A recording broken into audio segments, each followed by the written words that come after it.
మీరు రీల్స్ చేసేటప్పుడు మీరు క్యాజువల్గా చేస్తే అవి వైరల్ అవుతాయి, లేదంటే వైరల్ అవ్వాలని ప్లాన్ చేసుకొని చేస్తారా? ప్లాన్ ఏం చేయనండి అవి. వాళ్ళు మీమర్స్ అందరూ మంచిగా సపోర్ట్ చేస్తారు.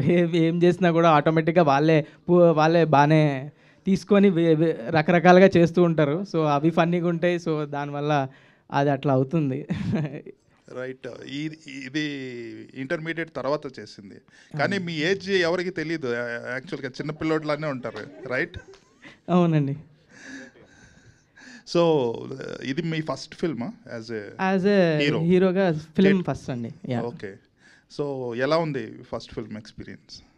చాలా బాగుందండి. ఫస్ట్ నాకు మార్తాండ్ వచ్చి స్టోరీ చెప్పినప్పుడు, డైరెక్టర్ మార్తాండ్ వచ్చి స్టోరీ చెప్పినప్పుడు నాకు 90s తర్వాత చాలా స్టోరీస్ విన్నాను. ఆ గ్యాప్లో అసలు చాలా గ్యాప్ తీసుకున్నా మంచి స్టోరీ కోసం.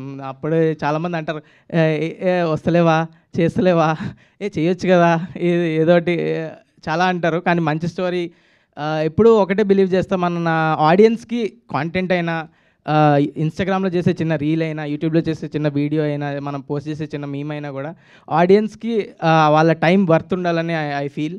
సో ఆ వర్త్ ఉండే స్టోరీ వచ్చే వరకు వెయిట్ చేశా. ద బ్యూటిఫుల్ స్టోరీతో మార్తాండ్ నా దగ్గరకు వచ్చినప్పుడు నేను వెంటనే ఆదిత్యని మీట్ అయ్యా. ఆదిత్య ఇంట్రెస్టెడ్ ఉండే, ఐటీవీ వాళ్ళు ఇంట్రెస్టెడ్ ఉండే, అట్లా ఇది హ్యాపెన్ అయింది. And I'm very happy that this film is releasing in theatres today. And thank you.